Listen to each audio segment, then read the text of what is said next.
All right, let's jump right into it. Today, we're going on a bit of an explanatory journey to deconstruct culture. We're talking about those invisible forces that shape pretty much everything in our lives, from what we believe to our daily customs. So let me ask you something. What are the unwritten rules of your world? I mean, really think about it for a second. Why do you shake hands when you greet someone? Or why do you eat certain foods on specific holidays? Why do you dress a particular way for a job interview? These are all the unspoken rules we follow every single day, most of the time without even thinking about it. Well, the answer to all those questions, it's culture. That's the word for it. You can think of it like the blueprint for those unwritten rules, kind of like the operating system that runs our social lives.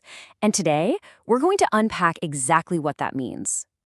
Okay, so first things first. Before we can really get into it, we need a clear definition. What is culture, exactly, when you strip it all down? At its very core, culture is the sum total of everything a group of people does and believes. It's this big collection of behavioral patterns, habits, customs, rituals, attitudes, the whole shebang. It's all those patterns that make one society different from another. It's basically the shared way people live their lives. Now, for a slightly deeper, more classic definition, let's look at what the anthropologist E.B. Tyler had to say. He called culture a complex whole, and I love that phrase. He said it includes everything: knowledge, belief, art, law, morals, customs, you name it. Basically, it's everything we learn just by being part of a society. So if culture is this giant complex whole, what's it made of? What are the actual building blocks, the tangible pieces we can look at to really understand it? Well, here are the core elements. Every culture has its own language, which really shapes how its people see the world.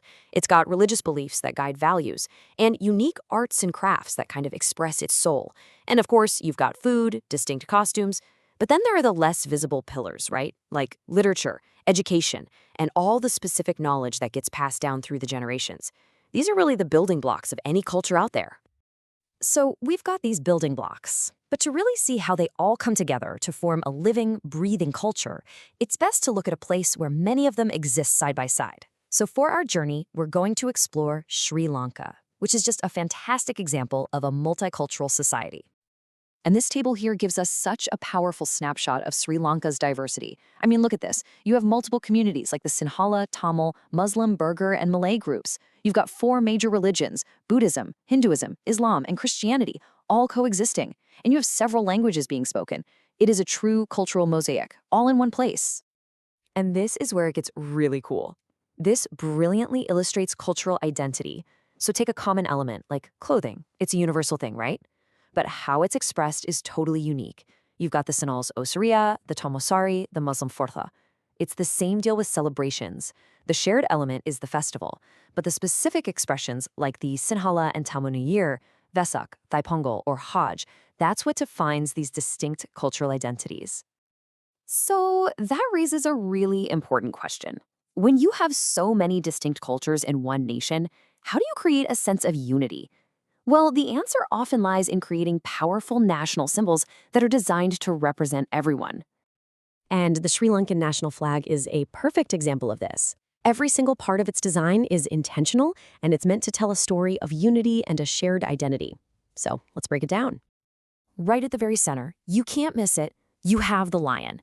Now, this is the most prominent symbol, and it represents the majority Sinhala nation, but it also stands for universal values like bravery and dignity. Okay, now look in the 4 corners. You see those 4 bow leaves? These actually come from Buddhist philosophy, and they represent 4 sublime states of mind: loving kindness, compassion, sympathetic joy, and equanimity. These are moral values that can really resonate across different beliefs.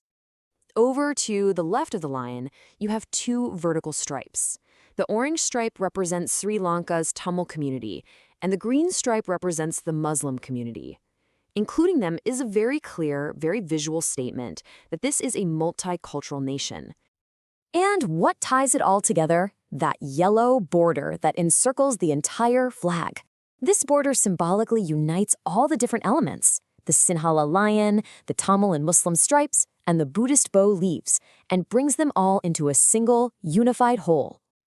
So these symbols, these customs and traditions, those unwritten rules we started with, they are not just things of the past. They're living legacies. And this brings us to the final part of our journey. the absolute importance of protecting this rich cultural heritage. So why does all this matter so much? Well, protecting cultural heritage gives people a real pride in their own identity. And when we respect our own culture, we learn to respect others. And that is the foundation for a harmonious society where everyone can thrive. And safeguarding culture isn't just some abstract idea. There are practical steps we can all take. It starts with just creating awareness about how important it is. It also means we have to actively avoid and prevent any activities that could harm cultural sites or traditions. And it means if we see destruction, we need to inform the authorities, like the police or the Department of Archaeology. And that brings us to the end of our explainer. You know, culture isn't something that just exists in museums. It's alive in all of us. It's in the stories we tell, the food we cook, and the traditions we keep. So the final question is for you to think about. What part of your culture will you be the one to protect and pass on?